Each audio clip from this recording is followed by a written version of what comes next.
How about now? There we go. I had it on mute. Just talking to myself. I bet I looked very strange there. Very strange. Welcome, everyone. I was saying, let me repeat myself then. For those of you that can't lip read, I was saying, happy Monday. Good day to you all. Yes, who knows how this live stream's going to go, because I never go live on a Monday afternoon because normally I'm at work. But I'm not at work at the moment. So, yes, we are streaming. I thought, let's do a debrief, shall we? Rather than me do a video, let's go live. Let's have a bit of back and forth, as we like to do here. I feel like I'm very much an interaction type person. You know, videos are all well and good, but I like the interaction with chat and you guys, of course. So, and I feel like our conversation flows, guys. It's a two-way street, you know, and we get better content as it from it. So yeah, no, all good. Hope you are well. Good morning from Florida. Yeah, that's the beauty about going live. I kind of guess mid-afternoon UK time is that for some of you it's the morning, some of you it's late evening, and for those of you in the UK and Europe, sorry, you're stuck in an office right now. So hey Dan, good to see you, mates. Good to see you. No, welcome everyone. A few more people than I was expecting mid-afternoon, to be honest with you. So yeah, good. I thought we'd go. Yeah, so I thought basically we would go live rather than doing the usual rigmarole of doing like a race review video and things like that, which for me takes a lot of effort to obviously record and then edit and put together. And sometimes as well, you don't necessarily get the viewership for it because there's so much of that sort of content out there. Why not go live? And people can watch these conversations back anyway, which is great. So Charles didn't even get a podium, and Lewis on the verge of ending it all. It's not a good place for Ferrari. And yes, there was some theories that came out, wasn't there, about Ferrari in particular from George Russell after the race. An interview that I missed on stream, so I didn't get to discuss that with you all. But I think there's a lot of substance to that. I think there is a lot of substance to what George Russell said about Charles Leclerc and Ferrari and the plank wear issue that they have. We'll have a look at some data as well, which Connor in our who pops into the chat and is part of our Discord. I've raced with him many times on online. He's very good at this, looking at analysing data, and yeah, he thinks the data backs up what George was saying. So, hey Clara, good afternoon from Czechia. Albano, good to see you. Hello from India, good to see you guys. Sri Lanka, welcome everyone. Welcome. So let's ask your opinions again. Now you've had a night to sleep on it. Get your votes in the poll, by the way. Do you think Lando lucked into his win? But now you've had a night to sleep on it and you've taken it all in. What do you rate that race out of 10? What did you think of it? Did you... Not even out of 10. Did you enjoy it? Yes or no? Because I've seen mixed kind of feelings online. Of course, online isn't the total feeling of how people enjoy a race, but I've seen mixed results. I personally enjoyed it. Said this on stream yesterday. I don't need wheel-to-wheel racing every single lap, or even at all to an extent sometimes, for a race to be interesting and enjoyable. It's the chase, it's the battle, the defense, and so forth. And I think we saw that yesterday. Even if you're a Piastri fan. Morning from the sunny Caribbean or Caribbean, whichever part of the world you're from is how you pronounce it. Hey Alan, good to see you, mate. Evening. I am very well, thank you. Very well. Yep, little one's tucked up in bed at the moment. Mrs. is at work. So I am. I thought I'd make use of... She'll probably wake up in the middle of this stream, to be fair. But I thought I'd make use of at least going live while she's sleeping for her afternoon nap. Campbell, no luck, but Oscar needs to start asking for track position. He's been done by a one-stop a few times in the last couple of seasons. This year is hard to overtake. Yeah, so we'll touch on that. I always predicted that I think they was always going to do a split strategy at McLaren anyway, because they're allowed to fight on either side of the garage. It's something I predicted before the race weekend and was very smug about yesterday, of course. But I think I always thought something like this was going to happen. Whoever the trailing car was, they was going to do the alternate strategy, whether it be the two-stop or the one-stop. And yeah, I've seen people argue yesterday, and I've listened to some podcasts this morning, and they've said that Oscar was too focused on Lando, which I don't necessarily agree with, because I think they were too focused on the race win initially, which I get, because if they focus on the race win, then they're going to be able to kind of be behind Lando. They're going to be ahead of Lando. But at the same time, your battle, I think Oscar Piastri's mindset heading into every single race weekend, regardless of where they are, is to focus on Lando, what he's doing. Because he's got a lead in the championship, he needs to just see every single race weekend as a match play scenario, like in golf, like whatever sport. Your direct opponent in this championship this year now is your teammate. So it doesn't matter if you finish 9th every race, but your teammate finishes 10th. You're finishing ahead of them, and you're increasing your championship lead, and you're not going to lose. That is the approach that Oscar needs to really take. And I think his side of the garage, and maybe Oscar in the cockpit as well, lost sight of that yesterday. And they should have focused more so. They noticed that they couldn't get past Charles Leclerc very comfortably, as we also predicted, because if they led after the first lap, or Charles led after the first lap, that Ferrari is going to be very difficult to overtake in a straight line. It's where McLaren have their weaknesses, in a sense, is that they've got a very good car in clean air, but they don't have the top speed of everyone else. And he came unstuck there, and that's ultimately where he lost his race, where he could have maybe just sat behind Charles even longer, or extended his first stint one in clean air and do that one stop. So and just think about, holding on to that track position from Lando and force Lando to do the overtake. I think that's where he's gone wrong, isn't it? Ultimately, it's forced Lando to do the overtake. He's the chaser in the championship. He's the one who's chasing you down. He's the one who's got to take on more risk. So hold on to track position. If Lando gets you and he overtakes you, fair enough. Okay, yeah. But I held on to track position. It's the same thing. I know we talked about it in Abu Dhabi 21, but it's the same thing as what Lewis did in Abu Dhabi 21. The right decision there is always to hold on to track position. And I don't know why he gave it away, to be honest with you. And I'm surprised his side of the garage decided to give it away. So, yeah. Anywho, bit of a... I went on a bit long now. I said I wasn't going to talk about it too much, but then I did. No, there should have been more wheel-to-wheel action, Dan. How many Hungarian Grand Prix have you watched, though, Dan? We very rarely get a lot of wheel-to-wheel action at Hungary. So... And Alan, you totally enjoyed the race. Oscar was unlucky. Lando's strategy worked well for him.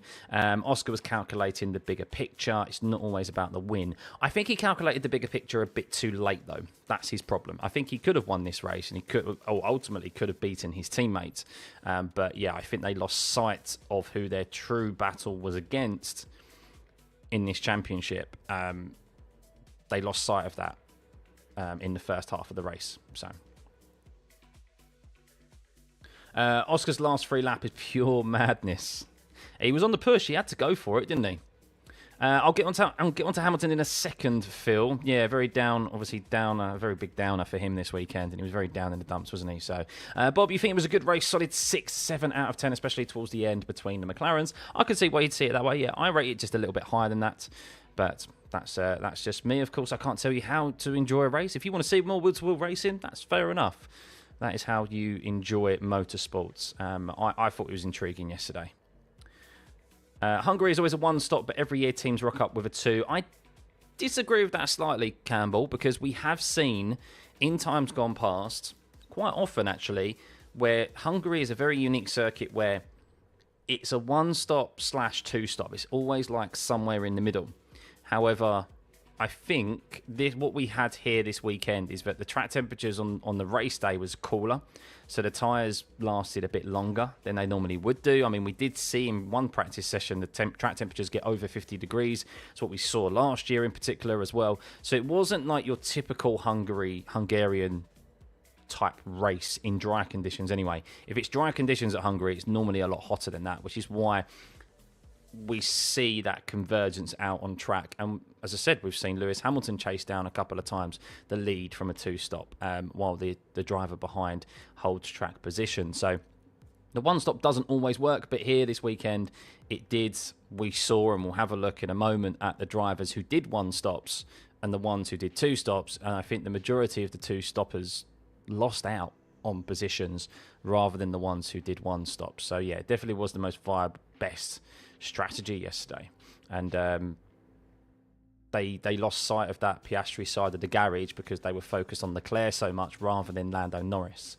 So, and they didn't notice it until afterwards. Hey, Ants, you understand Father Time catches up a lot quicker than other sports because it's physical, but it seems like auto racing, it wouldn't be as drastic because racing is more mental. I was in the middle, it wasn't good or it wasn't bad. What, for the race this weekend? Or are you talking about Lewis Hamilton there in relation to Father Time catches up? So, yeah, let's talk Hamilton, shall we? We'll get on to Ferrari now and Hamilton. So, look, Charles, Lando Norris, you said, I asked, did he luck into his win? 56% of you think yes, 44% say no, and then we'll get on to Ferrari. Did he luck into his win?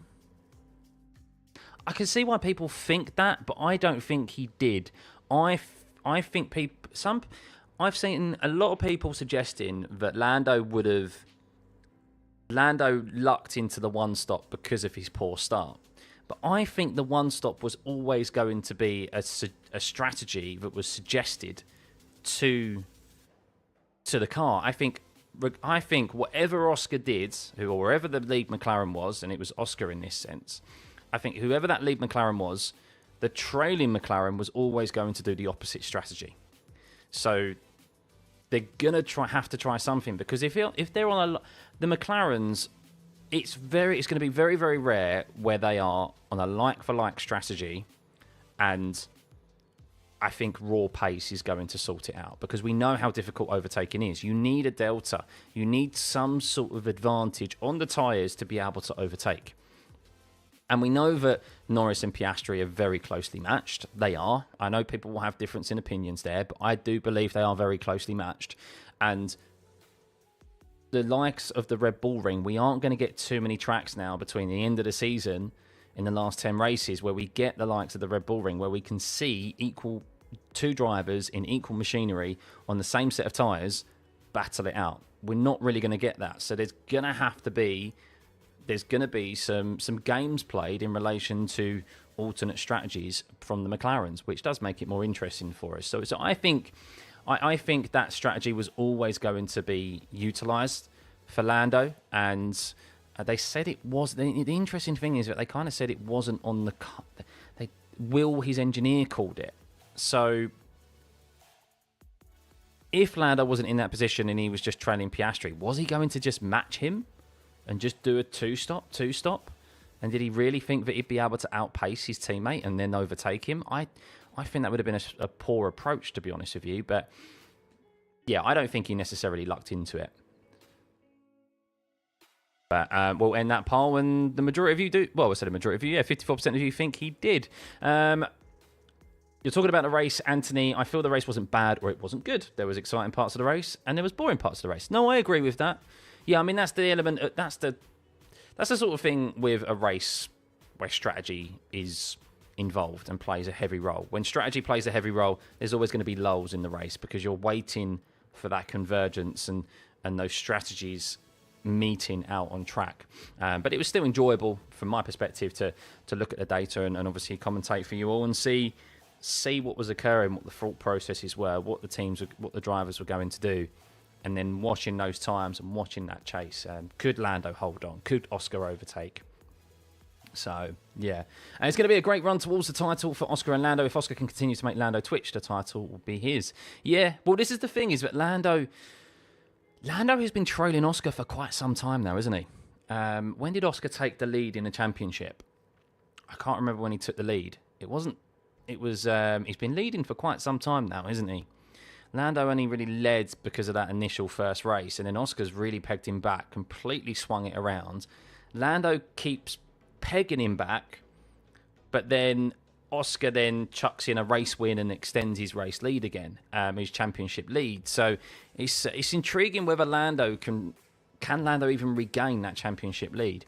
I mean, he most definitely can. There's only 9 points between them, but if they're going to finish 1-2 every race, then there's only 7 points difference between first and second. So Lando needs to win a couple of races in a row to at least ensure that he retakes a championship lead, because Piastri doesn't look like, or even McLaren doesn't look like they're going to end up outside of the top two at the moment, do they? Because of how dominant they are. So He picked the right strategy and it got his fruits. Yeah, he definitely did. So let's have a look at that, and then we'll touch on Ferrari. So I just want to show you guys this.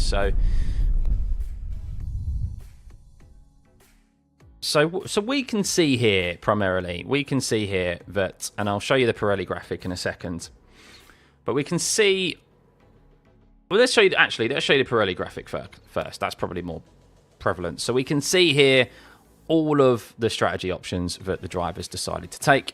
And, well, we can see here that there are, I think, did half of the field do a one-stop and half of them do a two-stop? So we've got, let's count the one-stops first. So Norris did a one-stop. We saw that Leclerc did two-stop. Alonso did a one-stop. Bortoleto did a one-stop. Stroll did a one-stop. Lawson did a one-stop. So that's 5 drivers already. Antonelli did a one-stop. Hadjar did a one-stop. That's 7. Hamilton, Ocon, and Gasly. So yes, we had an even split here. Other than Ollie Behrman, of course, who retired from the race, we had an even split of 10 drivers doing the one-stop and 10 drivers doing the two-stop. And, well, if we have a look at the actual race results, and, well, oh, Jesus, what have I done there? Hang on. Oh, no, what have I done? Oh, I've absolutely screwed it up. There we go. We actually have a look at the pit stops here. Well, we can see who did the one-stops. So Russell gained. We looked at this kind of yesterday. So Norris was the biggest gainer, really, obviously, with his one-stop, finishing up 2 places and winning the race. Alonso stayed where he is. Bortoleto gained a position. Stroll, okay, lost 1 position, but held pretty much where he did. So did Lawson. Verstappen lost out. He was ahead of these guys and ahead of Alonso, I think it was at one point, but he couldn't make it to the end. Antonelli gained 5 places on the one-stop. Hadjar, okay, down 1 place, but he didn't lose too many. Hamilton stayed where he was. Started on the hard compound tyre. Ocon did gain 1 position. So really, other than Alex Albon and Nico Hulkenberg, those on the 2 stops didn't gain yesterday. They didn't get, and Tsunoda at the bottom. That's because the Alpines were so poor and Colapinto ended up getting held in the pits for so long. So, yeah, clearly track position was key yesterday. Very, very key. Hey, JTB, good to see you, mates. Luna fans unite, yeah. You don't think McLaren screw over Piastri, did you? I hate when their fans say it. No, so that's what I tweeted out, Fratterson. When Oscar wins, McLaren fans say Oscar's being favoured. When Lando wins, Oscar fans and McLaren fans say Lando's being favoured. Neither of them are being favoured. They're both being given a fair crack at the whip. At the end of the day, they are more than double the amount of points ahead in the constructors. They've got that wrapped up in Ferrari in second. So they're allowing them to fight, and we need to absolutely praise McLaren to allow them to fight and to allow each side of the garage to go against each other, basically. That's so rare in F1. So rare in F1 that we get that, even when we have had, on the rare occasion, 2 teammates in the same team fighting each other. I think in the Mercedes era, Lewis and Rosberg, they weren't allowed alternate strategies, I don't think. They always pretty much had to... It was almost like, well, it's whoever is the quickest driver. You're not allowed to do alternate strategies. You're not allowed to have an unfair advantage there. I think they obviously did it a couple of times because a driver may have been out of position on the rare occasion. But the majority of times it was you're on the same strategy and it's how you manage your tyres and whether or not you can be quicker than the driver ahead and overtake. Whereas, thankfully, we still got some good battles between them. Same thing with like Bottas, but I'm trying to think of when there were inter-team battles. Webber and Vettel, there was a bit of unfairness there, obviously favouritism more towards Vettel. You can decide whether that was right or wrong at the time. And we very rarely get this, which is why it's so unique and so brilliant to watch, personally, in my opinion. And I don't agree with the McLaren fans, and I think it's just standard tribalism online, what we see in F1 now, unfortunately, these days, where your driver can do no wrong and you just completely see that everyone else, everything's unfair because your driver, you only see it from that blinded viewpoints, you know. Whereas if you actually sit back and look at it, and it's like, well, no, Lando had to also make that one-stop strategy work. Like, many drivers would not have been able to have done that many laps and maintained that pressure and held on to that lead with Oscar Piastri with much fresher tyres chasing him down. He had 15-lap fresher tyres.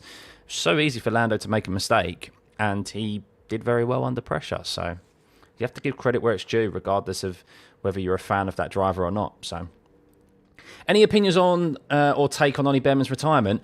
I still don't know where he got damage from, Moon. So they said on the radio that he had damage to the rear of the car. He complained that the car feels undrivable. They confirmed that he's got damage and he was losing points of downforce in the rear of his car, which of course you need downforce at Hungary.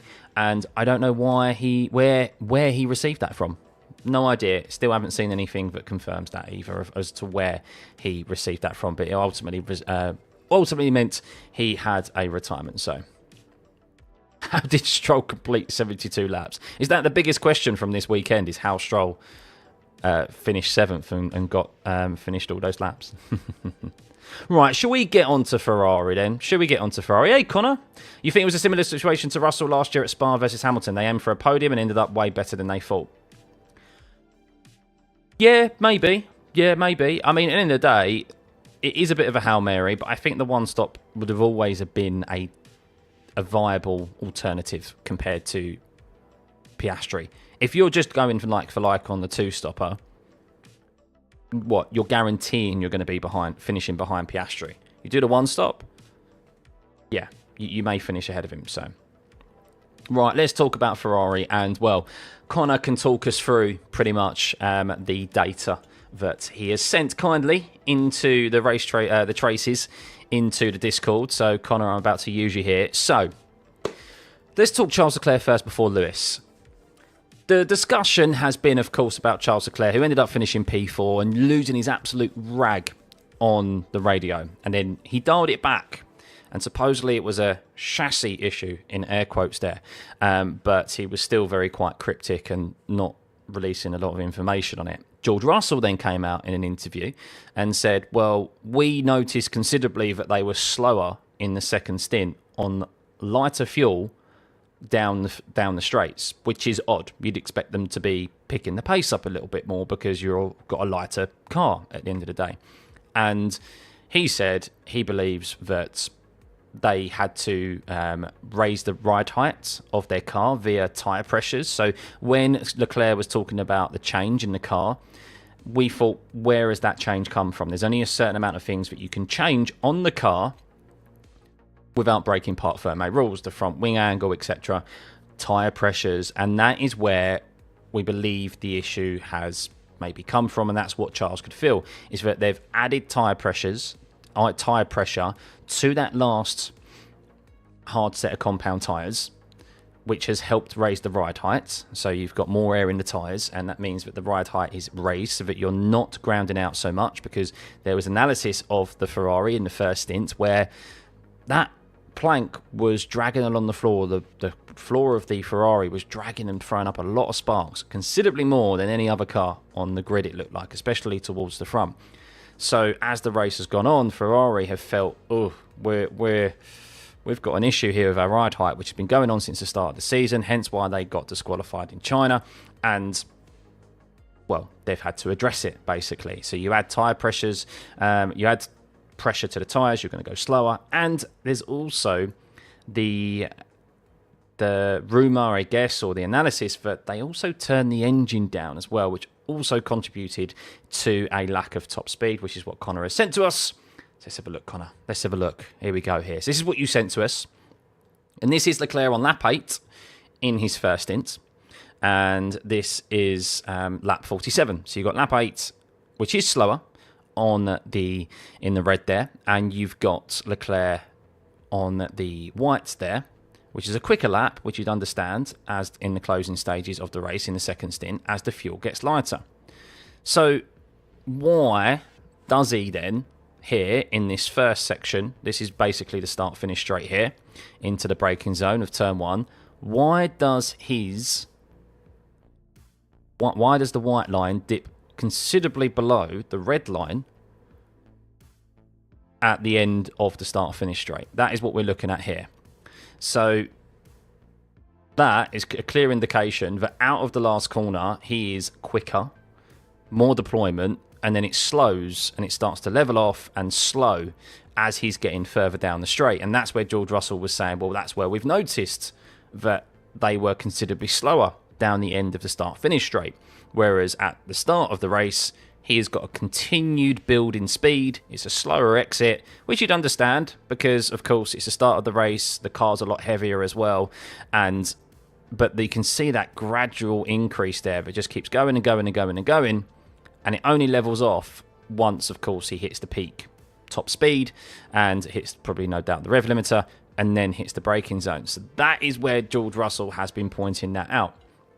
And that is, why would you do that? Well, as Connor has said, they deployed earlier in the straight and less of straight in the final stint. And the reason you do that is because there's then less squatting of the rear of the car under braking. So the higher the top speed you have, of course, the more braking force you have to apply and the more just physics, the more G's that you're going to have on top of your car, the more force, and the lower the car is going to squat, which means, of course, the plank is going to more likely scrape along the track surface. Whereas if you go slower towards the end of the straight, you're not going to need as much brake pressure, of course, to try and slow the car down, and the car isn't going to squat as much, meaning that the plank is less likely to hit the track surface. And, well, if you compare this to what Connor also put in relation to Lewis Hamilton, if you look at Lewis Hamilton's, so it's kind of altered here. So you've got the red, lap 31 is his first stint anyway, and he only did 2 stints, didn't he? But if you look at it, it's pretty level. It's pretty level in relation to where the deployment is. Of course, you always expect a bit of difference and a bit more top speed as, of course, you are getting lighter. But that's a clear indication there that that was an issue with Charles. So I hope that makes sense, guys. I hope that makes sense there, and that's why. Really, George has picked that up in an interview from just visual alone. And when you're traveling at those speeds, you can definitely see visually, and you can see it in like a sim and stuff, the closing speeds. If there is like even just a few kilometers an hour difference in a car from a few laps prior, you will be able to notice that quite dramatically from behind the cockpit. So for us visually, when it comes to TV coverage, sometimes it could be a bit different, but the drop-off was substantial. So there was a lot of management there. And Lewis was also...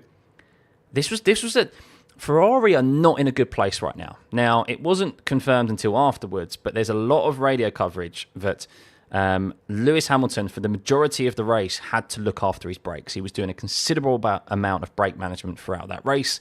He had to do a lot of engine management in Spa as well, even though he had a brand new engine. And he was only really able to let loose in kind of like the last 10 laps, supposedly. And that's when he started to obviously make a bit more ground. But yeah, Ferrari are not in a good place right now. I've criticised them for the concept that they've done. They've just made a shit car this year. Excuse my language, but they have done. They've made a terrible car this year. They have gone backwards. I think they've genuinely gone backwards compared to going forwards. Like, how can you create a car that cannot... yes, they're always going to run the car at limits, but this car, they're actually having to consciously turn things down and ask the drivers to back off to ensure that they don't get disqualified. Like, it's just terrible for them. Terrible. Lewis didn't run the asymmetric calling that Leclerc ran either, so probably didn't help his calling. Fair enough, Connor. Fair enough. Why are the McLarens so fast, though, Ab?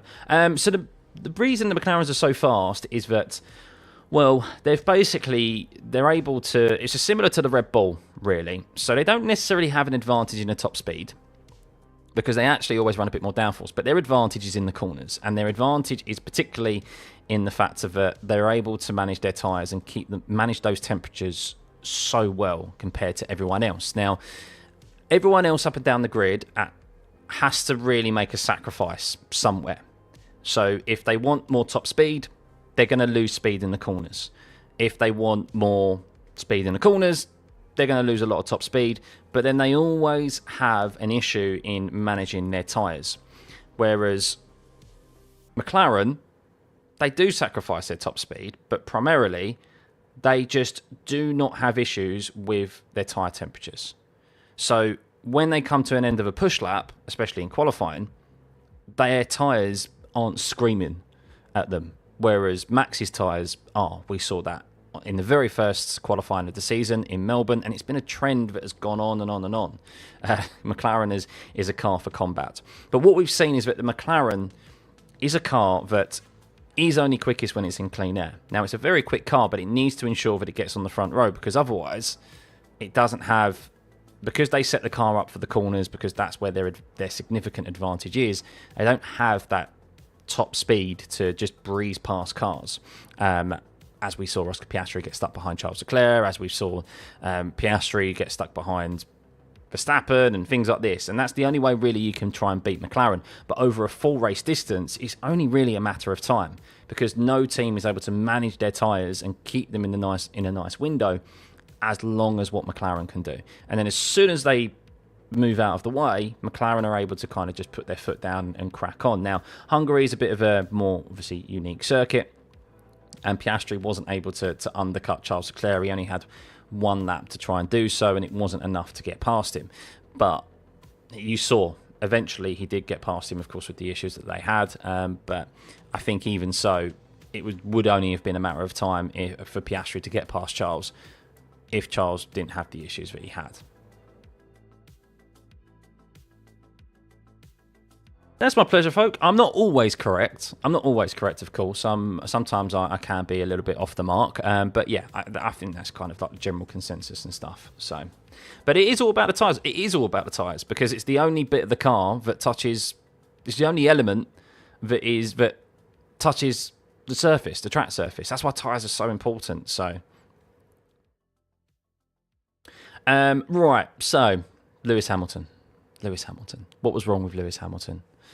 Oh dear, what is wrong with Lewis Hamilton? Well, it actually wasn't.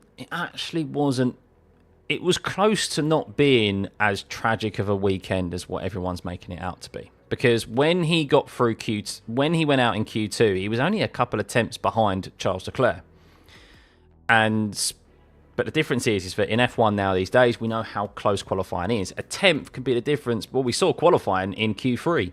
We saw the top four separated by half a tenth of a second, 0.05 of a second. We saw Alonso in fifth place, a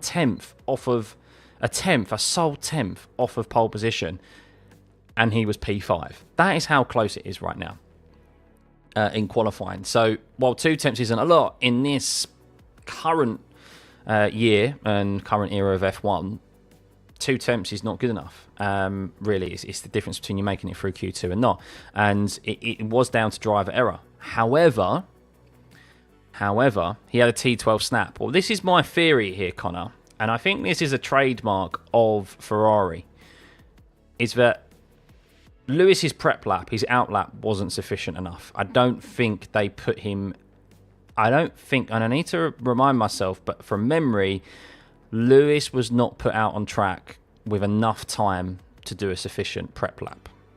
I don't know if it's because he was in traffic or if it was out too late, but I'm pretty sure of that. And Ferrari do this quite often, and Charles, and I have seen somewhere that Charles demanded, and I remember him on the radio saying, we must not do that again. We must have plenty of time to get these tyres correct.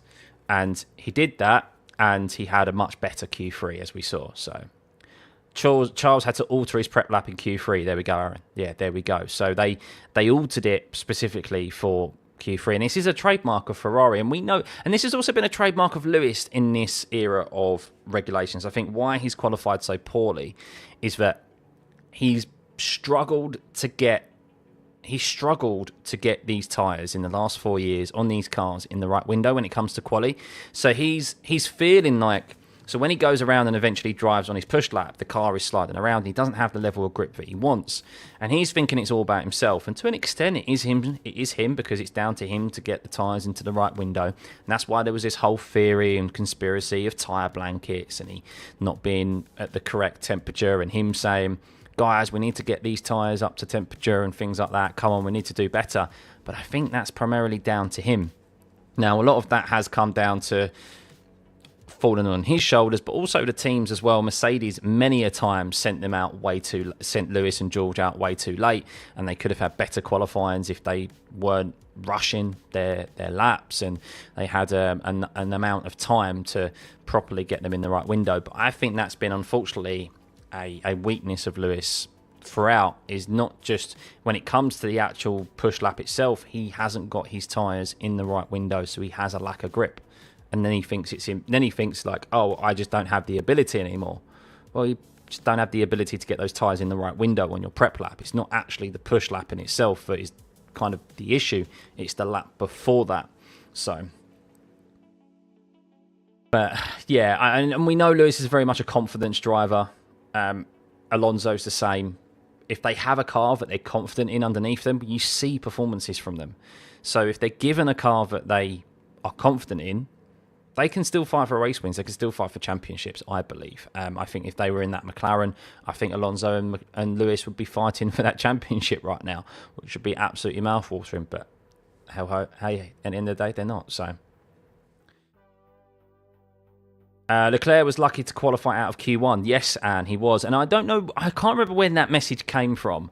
I can't remember if that message came from Q1 or Q2, where Charles complained that we cannot do that again. We cannot be sent out that late. So, hey, James. 26 is a season to reset for everyone. Yes, it is. I mean, look, there's many drivers up and down the grid right now who will be looking at 26 as an opportunity to win their first World Championship.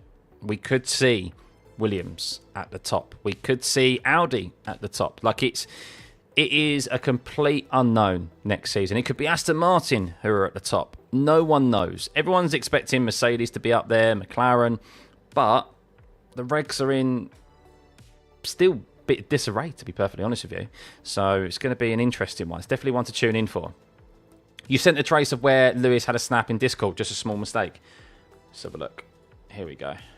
You sent that back. So this is lap 11 qualifying. So yes, what was it? 2.5 attempts off. This is Q2, is it, Connor? So where's that little snap of it you had?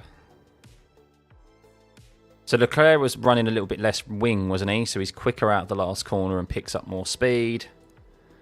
Where's the snap? Is it here? Is that turn 12? Steep line, end of trace. Oh, this one. Is it this? Oh, this or this one?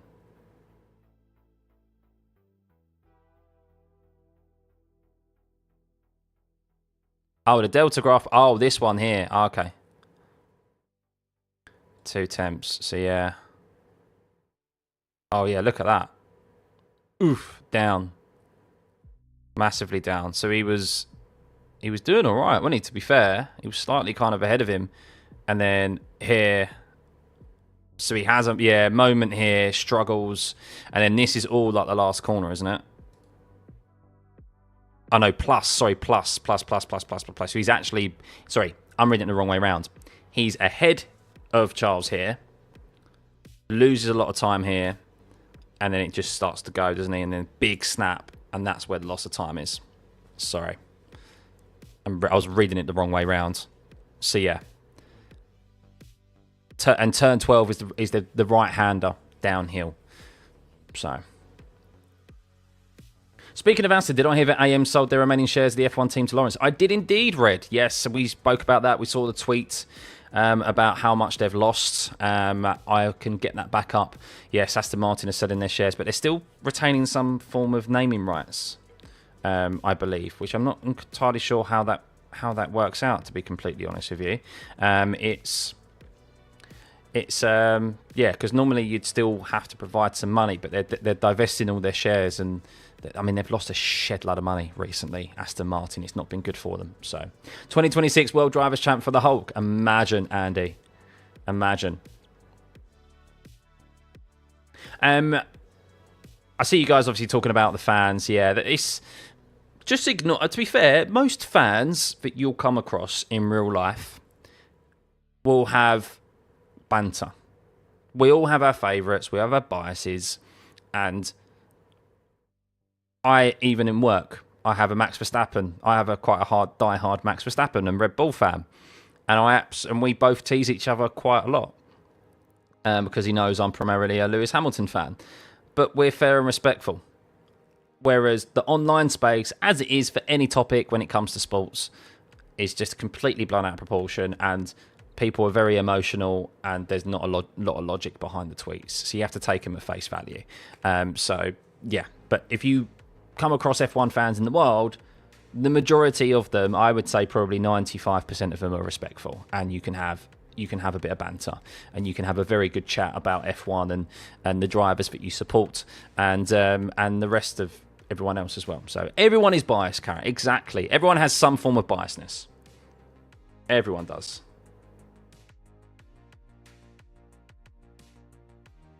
Your tweet interrupted my hate scrolling with a balanced perspective. That's what I'm there for, James.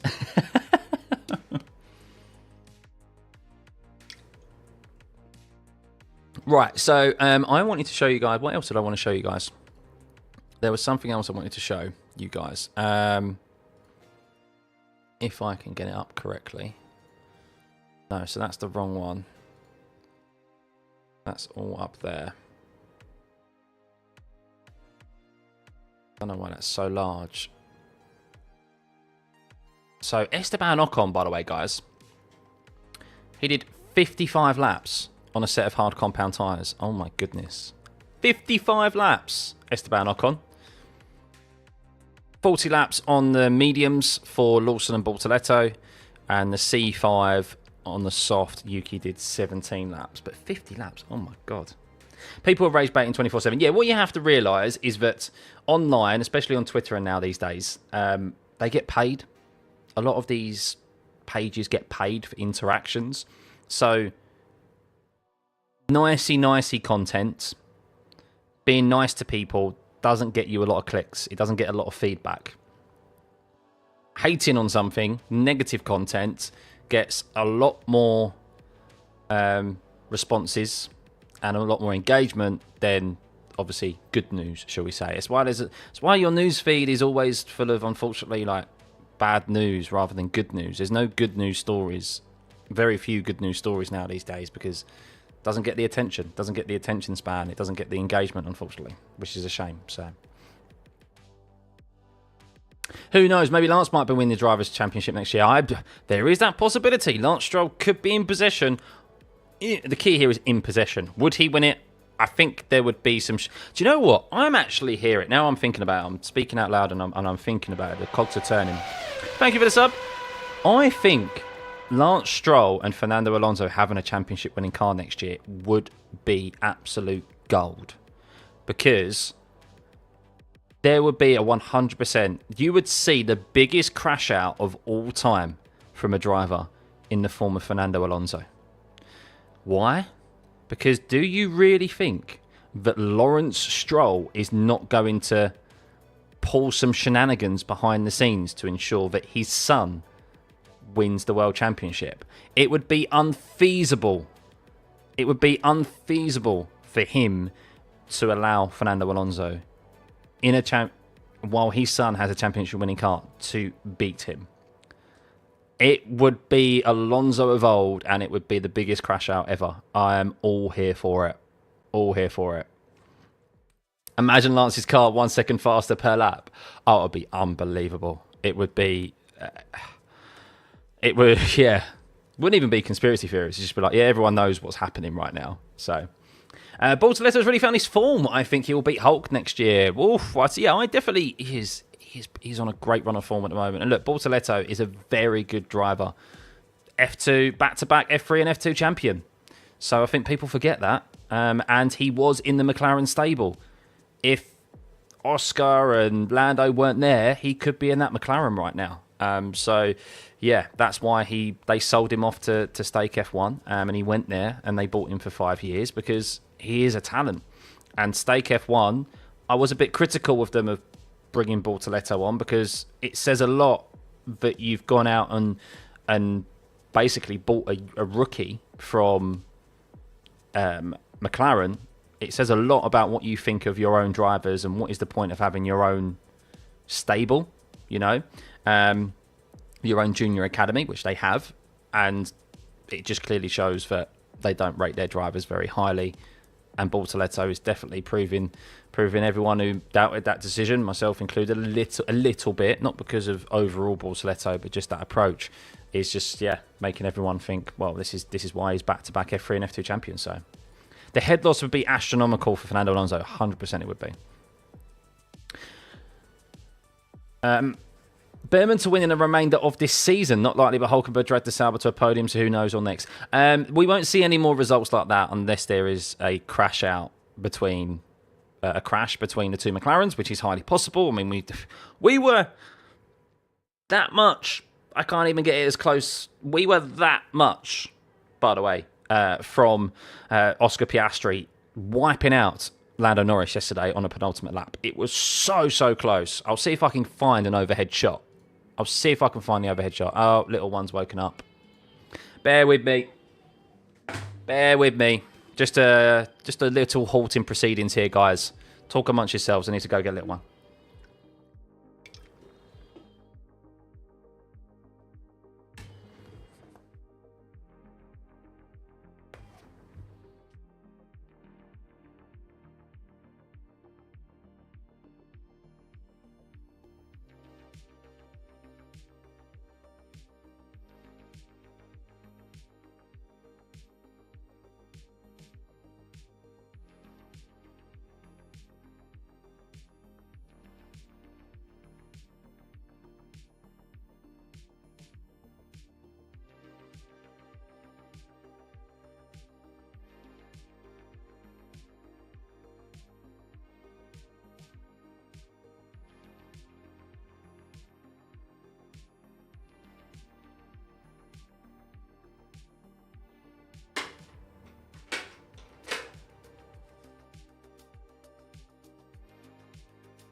Good.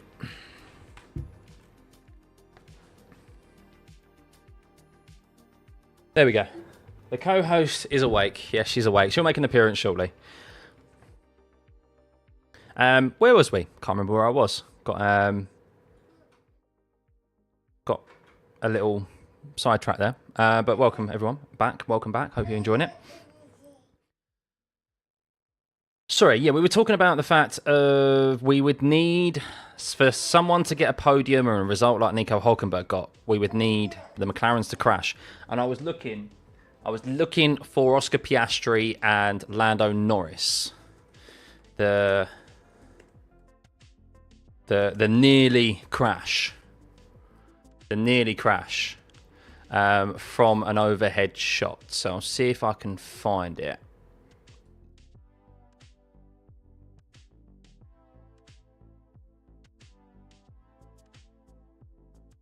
Well, there's a...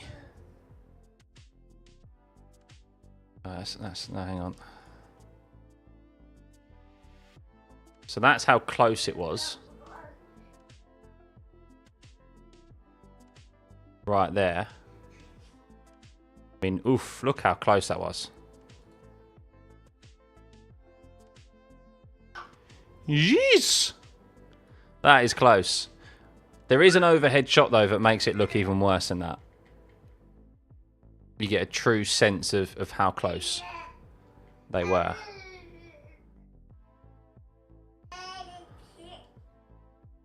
But yeah, that is crazy. You think McLaren letting Gabby go to state was a good call? He gets experience, and if Lando or Oscar leave, Gabby can take their spot. Well, he's actually left McLaren entirely, Red. He has been signed by Stake F1 on a 5-year contract. So, yeah, that's what I was. That's the decision that I was surprised about by McLaren. And look, McLaren have a very good junior stable, and look, they've got Alex Dunn waiting in the wings, who is leading F2 at the moment, and yeah, they're not going to be worried about letting Bortoleto go, to be honest with you. So. Piastri can just keep crashing into Norris for the remainder of the season. Biggest conspiracy. Aston Martin having Newey on board for the 26th season could end up being a shocker for everyone. Lawrence wants a title for his son. Newey was totally the best move he could make to achieve that end. Yeah, you'd rather have Newey than not. His influence isn't going to be as important in this new set of regulations as it has been in this set, but you'd still want him than not.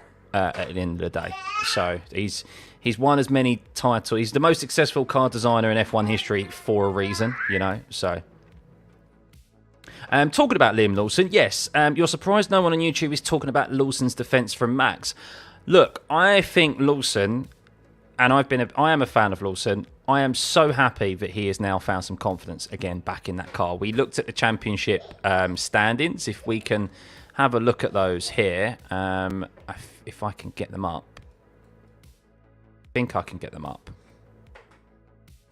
Championship predictions. So this is the current championship standings as they are. And well, you can see Lawson is now only 2 points. He's scored three out of the last 4 races. He has scored points. It started from the Red Bull Ring. Silverstone, he got taken out on the first lap. Spa, he scored points, and then here he scored points. And he now finds himself only 2 points behind Hadjar, who people are saying is and I think he is at this moment in time still the rookie of the season thus far. Bortoletto is very much catching up to him though, as he's on a great run of form himself. He's on 14 points. But that is a great recovery from Lawson. We knew it was going to take time for him after what happened at the start of the season. In this race, I mean, he was smart. He let Max go through early on when Max was on a charge. And then at the end, he held on to his position comfortably from Max, which you never thought you'd see. Max didn't really have too much of an answer, so he didn't fight it too much. But yeah, I mean, with Max chasing you down in arguably a quicker car in the Red Bull, even with its struggles, you'd expect him maybe to let him through. But no, he held on well, and he finished P8, didn't he? Didn't he finish P8? Yeah, P8. So very, very good. And on another great one-stop strategy, he did that in the Red Bull Ring as well, proving that he's also pretty dab handy on his tyres. I mean, that first stint, he took 40 laps. So yeah, on a good run of form at the moment. Moon, we have seen how much the media can cause so much unwanted tension. The two McLaren drivers at this current time have a good relationship. Do I think if they crashed, the media would play a big part? They will try to, for sure. Yeah. I mean, some of the questions that they do ask in the media pen is all about getting a soundbite. We know, of course, unfortunately, today's media is all about getting clicks as well. It's not about selling newspapers and stuff and getting that headline. It's about, well, you can still get that headline with clicks. So it's all about gathering that traffic, isn't it? And if something like that happened there, I mean, obviously it'd be so big online. How much the drivers would pay attention to it, I don't know. The drivers, of course, would not be happy. I mean, Lando most definitely won't be happy. And if it happened the other way round and Lando benefited from crashing into Oscar and he was okay. I mean, I think the teams are doing very well to kind of shield them all from it to a certain extent. But of course, the media are always going to try and get a rise out of them and try and get some sort of response. They've been talking about Lando Norris's mental health, of course, asking him a lot of questions about it. Of, do you think it's a negative to wear your heart on your sleeve and things like this and so forth? And it's just a bit like, why are you asking him those questions? They're not really too relevant at the moment. So, yeah. Verstappen is weak handling long radius turns like Budapest, plus his car is deteriorating as well. Max was not a factor in the GP. No, he wasn't. Is his weakness there? I'd have to go back and really see if he's ever struggled at circuits like the Hungarian where you've got long turns, long corners. I think for the majority of times, I think it's more so that his car has had weaknesses at turns, at tracks where there's been long corners. But ever since, shall we say it? Ever since the alleged, and I'm using the word alleged here, alleged asymmetric brake device was supposedly removed from the car or was clarified in the regulations last year, that Red Bull has been on a continued decline. And I don't believe in coincidences, shall we say. I don't believe on coincidences too much. So, yeah, I think something's been going on there. And ever since then, the Red Bull has struggled in that sense. Particularly since they removed that alleged device. So you see the issues that they have in the corners now through those long corners that you would see from a car having a certain device like that removed, because that's what that certain device would make better. And that was also always where Red Bull's advantage was, similar to how the McLarens are now, except they did also have an efficiency in relation to the DRS in the start of the regs, but an aero efficiency, over the rest of the field, which is why they was comfortably able to overtake more than what it is now. And of course, dirty air is more prevalent now than it was a few years ago. So a few combining factors there. But the Red Bull was able to just go quicker for longer. So we knew it was quick over a lap, but it didn't always have a significant advantage over a single lap. Yes, there were certain circuits where it was, similar to how the McLaren kind of is now, really, where it was able to keep its tyres in the right window for longer than everyone else. And that was the case in the race as well, is that they were just able to go quicker for longer, and everyone else wouldn't be able to keep their tyres in the right window. And then that regulation clarification came about, and they started to fall off and have those issues with their tyre management. And I think sometimes the simplest answer is the answer, and we know that the FIA have had history in the past of telling teams to remove devices from their car and not making it public. And it's only when personnel have left teams and retired and so forth that they come out and go, yeah, we were told by the FIA to remove that. So too many talented people have departed Red Bull for them to continue the domination and drop off. Well, yes, we are seeing a very big capitulation of a dominant team. 18 months is a short amount of time for a dominant team, a team of Red Bull with the resources that they have, with the driver talent that they have. It's a very, very quick fall off. You would still expect them, like Mercedes did, and this is where Mercedes were able to win 8 constructors titles in a row, and then win 6 titles with Lewis. 7 championships, actually. 7 out of the years they dominated. Yeah, it was only Max Verstappen, wasn't it? It was only 2021 where they didn't win a drivers' championship. They had a full collection, didn't they? Because Rosberg obviously won 2016. They did a very good job of retaining personnel throughout their time, throughout that decade of dominance. That was why they was able to dominate for so long, because they didn't have personnel leaving and taking their trade secrets with them. Now, there's always a delay, of course, with personnel moving in F1 because there's 6-month gardening leave at the moment, which they're trying to reduce or remove because it would make, obviously, the impact of personnel moving to other teams more instant than that delay. And Mercedes did a very good job of retaining their staff, but they have moved on since then, like towards the end, and in the last kind of like few years as well, they've lost quite a few. But Red Bull in particular had quite a mass exodus, whether that's because of they were offered more money, no doubt, but also I think we know that behind the scenes at Red Bull, with Christian Horner now leaving, there was kind of some things happening behind the scenes there that I think altered people's perspective and outlook. You don't lose Jonathan Wheatley and Adrian Newey in 6 months if everything's running okay at Red Bull, So, and look how good Jonathan Wheatley is because of the immediate impact he's had at Stake F1. Like, I do think the reason Stake F1 are doing so good now is because of partly, not all of it, but a lot of it is probably due to Jonathan Wheatley's impact. Red Bull also has quite a peaky downforce car, so it loses downforce over long corners. Same issue Williams have always had. Yeah, that's true. Yeah. And it's got so much worse that Max is unable to even deal with it now. So, Travis, is there any junior driver I have my eye on? I think Ferrari, Rafael Camara, new F3 champion, is something special and could see him in F1 very soon. Yeah, he did I haven't paid too much attention to F3 this year, I must admit. I've paid a bit more attention to F2. There's 2 drivers in F2, really, that I'm keeping my eye out on in particular. First one is Alex Dunn. I think he's got the Verstappens about him. And I think if he makes his way into F1, which I think he will do, but he's going to struggle to kind of find a spot on the grid.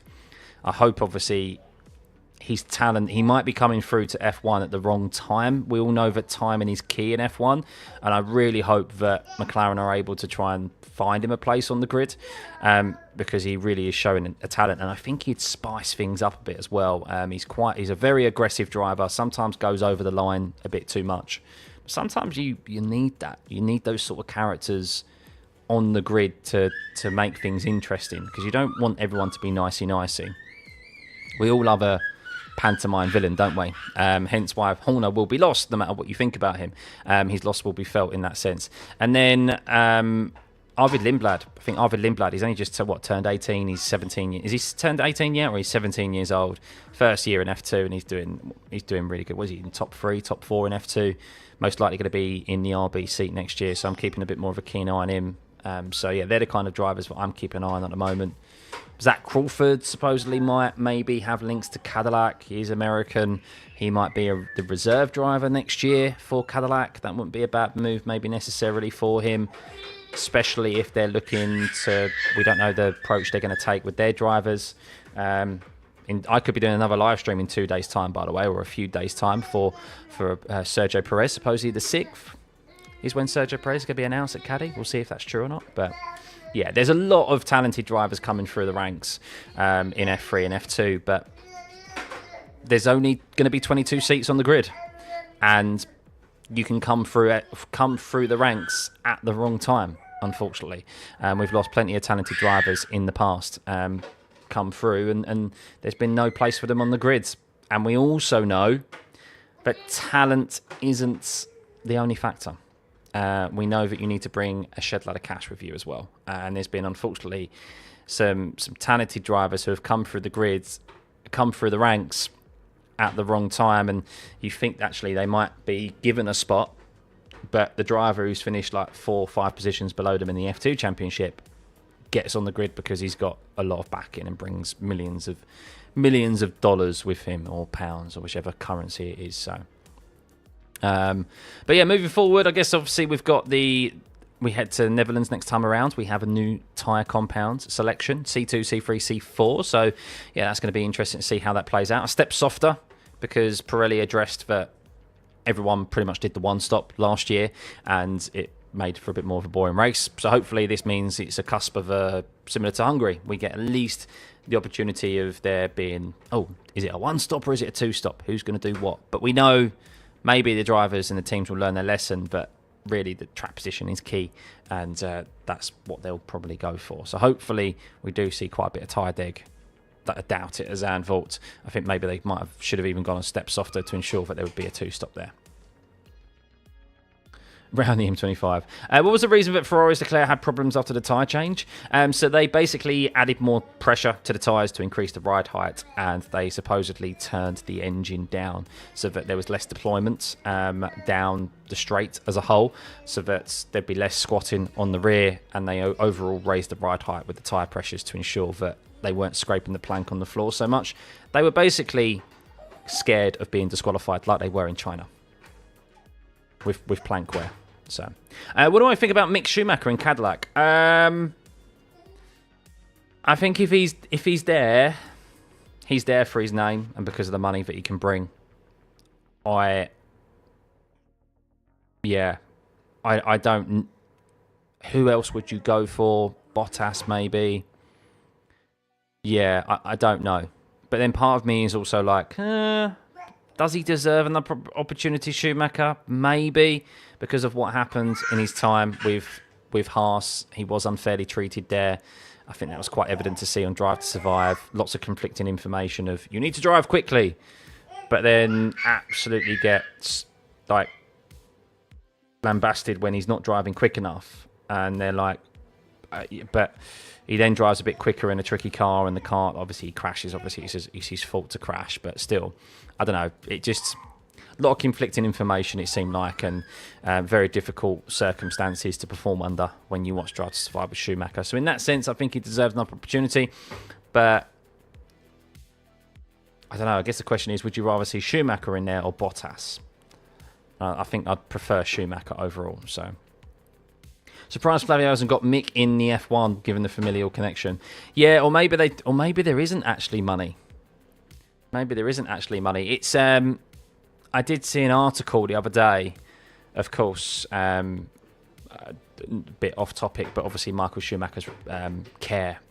That he's obviously his care is a lot of money, and obviously money doesn't grow on trees. You still need to ensure that you're still bringing in income. And I think even with the amount of money that obviously Michael earned in his career, they are kind of struggling. And they've had to sell some assets, and I think I saw an article saying that they don't have much more else to sell, and that may be difficult for Mick, that he, even with maybe his connections, there isn't enough money there. He doesn't actually have as much money behind him anymore than what maybe he used to, which is sad, but yeah, unfortunately that's F1, isn't it? So do I think Fornaroli, if he wins the championship this year as a rookie, could get into F1 even though he has no backing of a team? Does he not have a backing of a team, Fornaroli?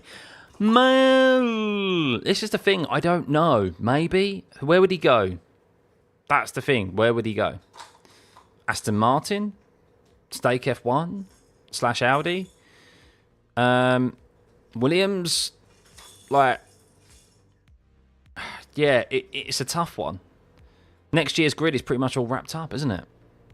So, Nick De Vries is a prime example of F1 being a step too far. Not all the talented drivers from F2 or F3 are going to manage to step up to F1. No. Although I do think Nick De Vries, to a certain extent, he also was in a very difficult position. And I think he kind of was, similar to Jack Doohan, I think he was fighting the losing battle before he even stepped foot in the RB. Because there was quite an open conflict there of, who was it? Was it Marco that didn't want him? Horner wanted him? Or was it Horner that didn't want him but Marco did? I can't remember, but it was quite an open conflict because he was a Mercedes driver that they didn't want him, basically. And he was always kind of on the back foot because of that. And I think that mindset really put him backwards. So I think he could have done better. Would he still done enough to stay in F1? Not so sure. So there are talks about Cadillac having their eye on F2 champions. So Zach Crawford is the one. So let's have a look at the F2 championship. I have no idea what the F2 championship currently looks like. Driver standings for the F2 championship. Here we go. So Fornaroli's now leading it, is he? Oh, crap. Alex Dunn's now 5th. When did that happen? When did Alex Dunn drop down to 5th? Oh, he had a race win removed, didn't he? He got disqualified from a race win. Was that... Or he got a 10-second time penalty in Spa, didn't he?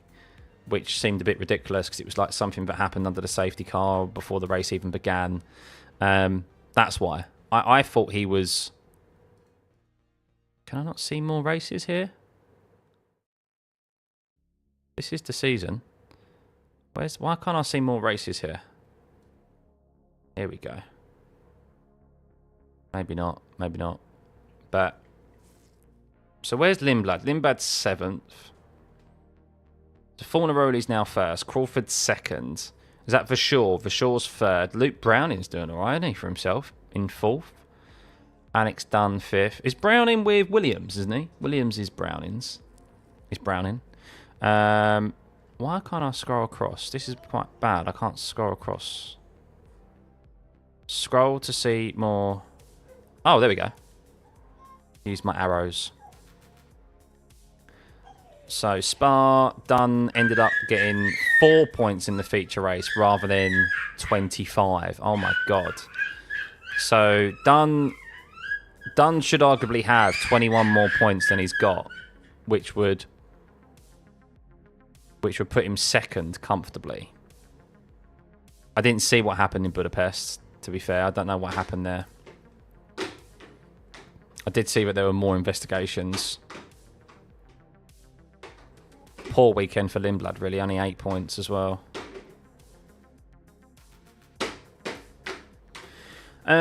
Nick De Vries talked a good game but couldn't produce the goods. He tried to downplay Yuki Tsunoda's skill compared to himself, sort of shot himself in the foot. Yeah, you always are if you're going to talk poorly of especially a Red Bull backed driver, a Honda backed driver as well in the system. It's going to rub a few people up the wrong way. So, and he got a 10-second time penalty and disqualified from a P2 and the Red Bull ring. Really? Oh my goodness.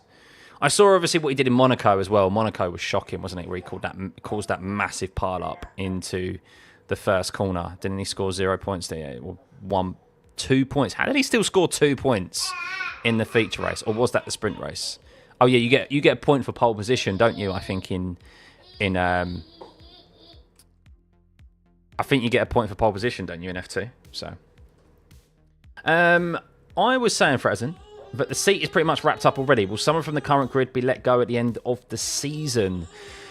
I think, who is going to be potentially let go at the end of this season? Well, I think Yuki Tsunoda is going to be let go at the end of this season. I think that's the only driver now. I think every seat is wrapped up at the moment, apart from the second Red Bull seat and the RB seats and Cadillac. That is it. I think everyone else has already got contracts for next year. They're solidified.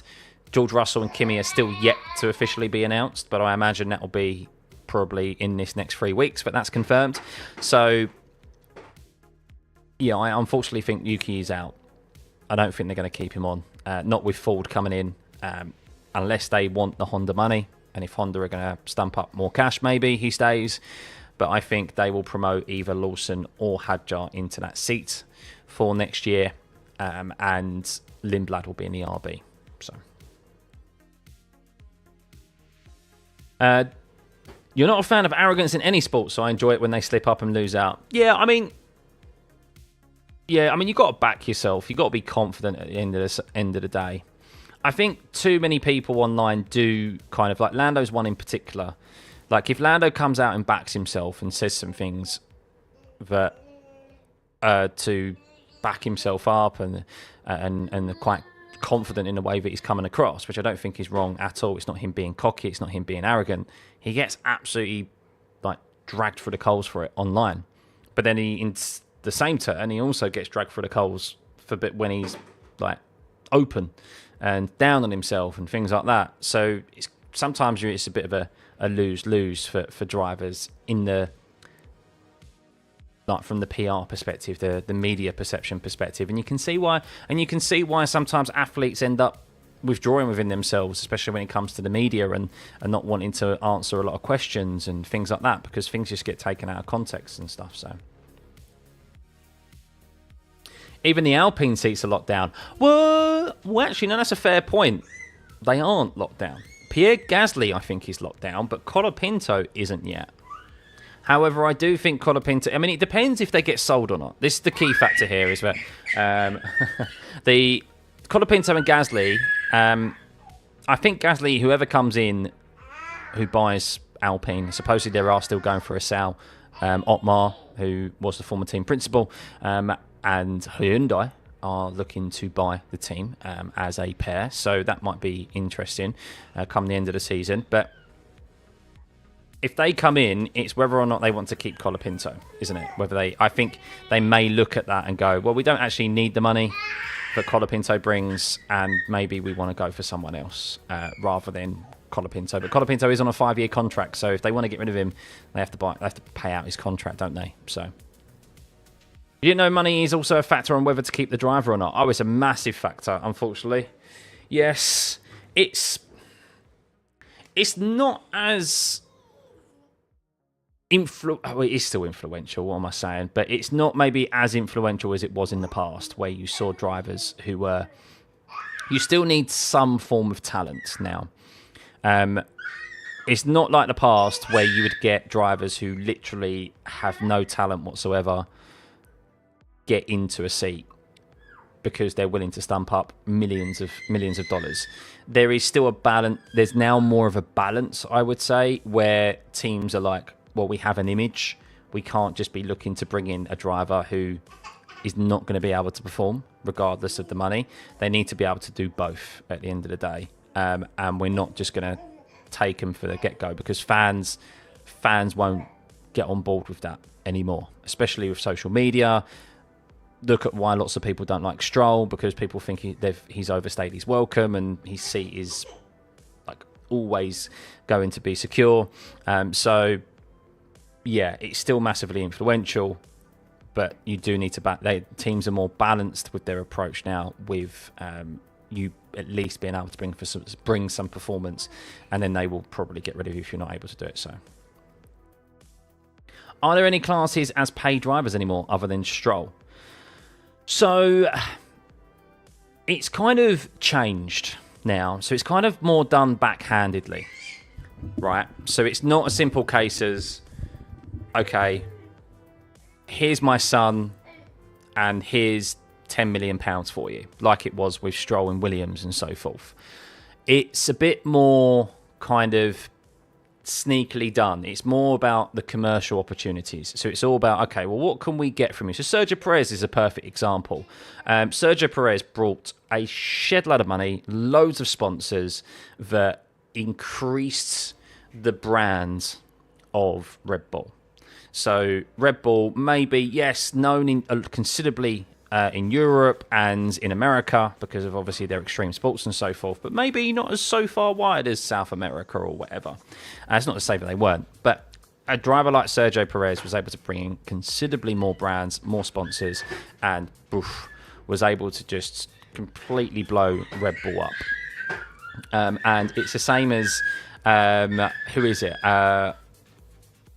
Ollie Behrman is supposedly a pay driver as well, even though he is good. Of course, his dad is considerably rich and backed him. Of course, he's got Ferrari's backing. Who is another one? Alex Albon still brings in a lot of money as well, with some commercial opportunities, of course, with Thailand, in Asia. He's very big over there. Yuki Tsunoda, we know, is a pay driver. Yuki Tsunoda is a pay driver. He has, obviously, the backing of Honda. They already paid £10 million to Red Bull for the RB seat, and now they pay $20 million for the Red Bull seats. Colapinto, we know, is there for money as well because of the sponsors that he brings with. So it's not kind of it's not just like, here's 20 million cash done and dusted. They kind of want the brands that come with it. They want those brand deals. They want those sponsors because it makes them look more appealing to other sponsors and other investors, and of course increases the team notoriety, the team brand, it's the team itself across the world, you know. So I'm on the YouTube featured, Emily. I know I am. Well, is that the trending, the YouTube trending thing? Top 50 in the gaming, eh? If you Google drivers, you'll see what their sponsorships are. Check out literally every huge brand involved with him in Mexico. Oh, exactly. Yeah. And that is why Caddy will bring him back in as well. You all right? I'll put you in your stroller. You want to move about, don't you? Do you think Charles would be in the Ferrari after 26 if they don't have a good car? I think the radio rant he had at the team shows a lot of distrust. I will touch on that point in a second because, yeah, it's coming to crunch time for Charles because time's running out for him.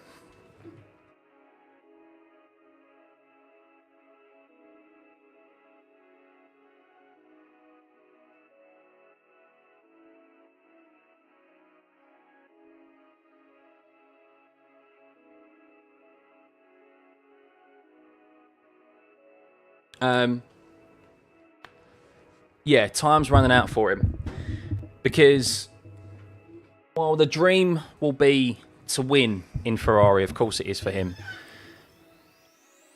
They haven't looked like they're going to win a championship in years. In years. And if they are not going to improve, I mean, how old... Let's have a look. I don't know how old Charles is. How old is Charles? Is he 27? He's 27 years old, so he'll be 28 this year.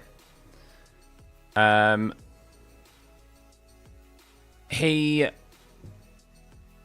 I mean, he's still got a bit of time. So, I mean, maybe he goes, okay,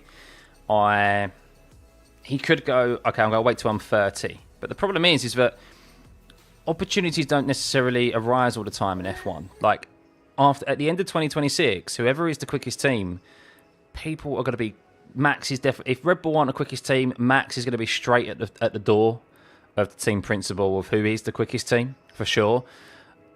Charles, is he going to do the same with Ferrari? If Ferrari aren't the quickest team and are like third fastest car?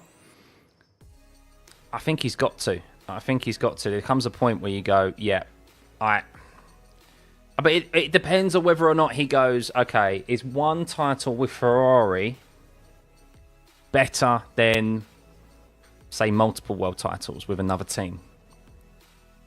I don't know. But he could quite easily end up being one of the fastest drivers ever who never wins a title, which would just be massively sad. Massively sad. So I think he seriously has to consider it if Ferrari don't hit the ground running in the new set of regs. So he admitted he thought the Ferrari seat is bigger than titles.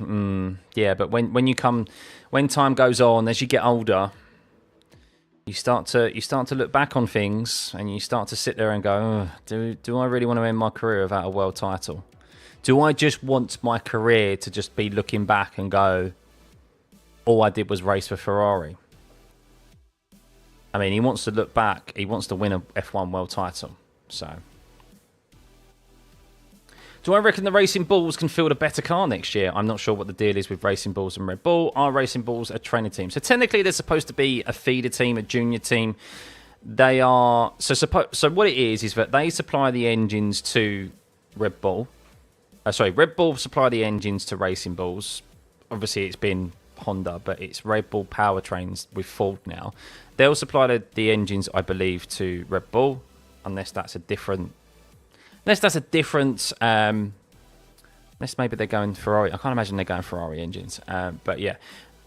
And they design their own aero package, basically. That's how they do it. Everything else is then via in-house. They don't get so much fed down from Red Bull.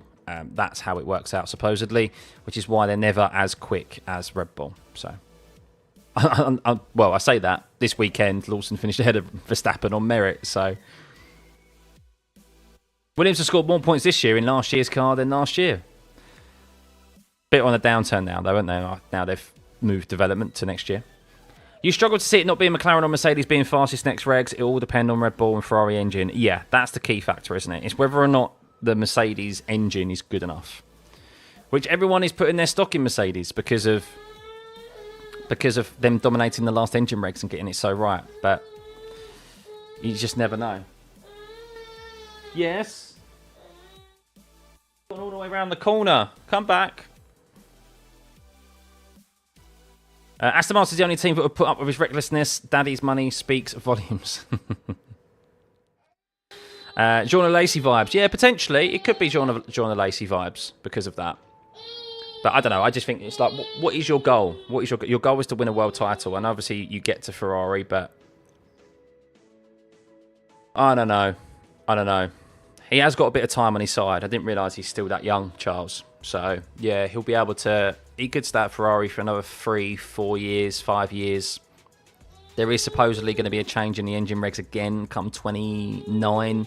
That's when Caddy is going to be bringing their own engine from GM Motors. So this set of regulations isn't going to be around for too long. So, give me a sec. Come back this way.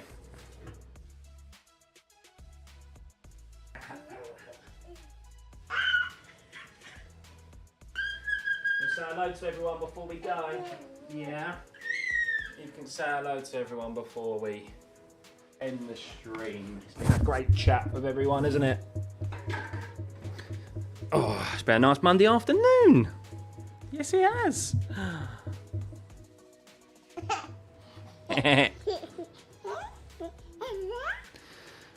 The worst part about Stroll is how miserable he seems in interviews. Well, actually, I noticed him having a laugh and a giggle with Max Verstappen in the press pen yesterday. So it was a very, very different Lance Stroll. They interviewed him. Sky interviewed him and brought him on with the presenters as well, which they don't often do, of course, because he's not performing that well. And he had a smile on his face. It was good to see. It was good to see. So it does show. It does show, obviously, with a lot of people saying that... With a lot of people going, oh, he's depressed, and of course he wants to leave F1 and so forth. He's still a racer, no matter what you think about him. And all these guys, they're still racers. And if they all just want to have a car underneath them, but will allow them to fight for relative points and meaning and meaningful positions. That's all they want. And Stroll's demeanour was completely different this weekend because he had a car underneath him that would allow him to do that. So drivers, they're quite simple creatures. Any upgrades from any Stuffey's open seater for Zandvoort?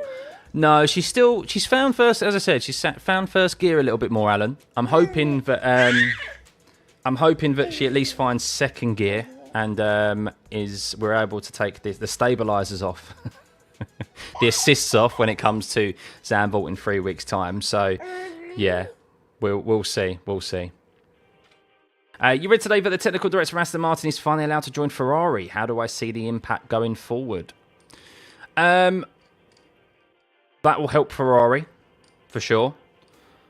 Aston Martin could impact them negatively if they're losing someone of that position. But, yeah, I mean, it's never good, obviously, to lose someone who's a technical director like that. Is that Dan Fallows? Is it Dan Fallows who's going? I can't remember who it was.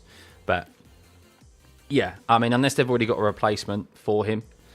But when you've got a technical director, I imagine, obviously, you've got Adrian Newey there anyway. He'll be, obviously, of great influence. Maybe that's why they're not too fussed about letting him go, because they always knew Newey was going to be coming along. So, yeah. But anyway, guys, I think we're going to call it there. I don't think there's really too much more to discuss about this weekend. Of course, Oscar Piastri now leads, doesn't he? In 9 points now into the remainder of the season. 10 races left. But Lando's pinned him back. But I enjoyed that weekend. I enjoyed it. And I enjoyed this chat as well. It was nice to go live for a couple of hours. How long have we been live for? We've been live for an hour and a half. How time absolutely flies, eh? It absolutely flies. So, not gonna lie, I don't know how Lando managed to win. Got a one-stop, made it work, and somehow kept Piastri behind for 6 laps. Was on fresher tyres, but still, people said he was being favoured. I know. It was. You have to give him credit where it's due. He managed his tyres very well. He had tremendous pace, and he was able to make it work. But I always said that strategy was always going to play out, to be honest with you. People who say he lucked into it, I think if they weren't going to, if Lando and Piastri were both up front on their own and Charles wasn't involved, I'd have been very surprised to see both of them do like-for-like strategies, because what's the point? It's not that they wouldn't have been able to get... The trailing car probably wouldn't have been able to have got close enough and at least had a significant advantage in tyre delta to get past. And that's, of course, what Oscar tried to do with Lando, and it's what Lando held on to track position. So Ferrari is the one with the new technical directive. Yeah, no, that's what I meant. It was in, like, you said Aston's technical director is leaving to join Ferrari. Yeah, no, it'll probably make an improvement to Ferrari. That's why they're hiring him. So, hey, stop. Yeah, fussing. Say goodbye. Say goodbye to everyone. Look. Say goodbye. Oh, you smell. Oh, she's done. Oh, that's my cue to end the stream. Oh, that's why she's fussing. Oh, my goodness. Oh, my God. Right. I have a dirty nappy to go and change. I will see you guys in the week, no doubt, when there's probably some updated news. We normally get all the announcements. Yes, I'm going to change you. We normally get all the announcements in the first week of the summer break, so I'll be live again soon, guys. And, of course, with some sim racing streams as well. So have a lovely one. I'm going to go change this dirty nappy. And, yeah, pray for me. We'll see you soon. Bye.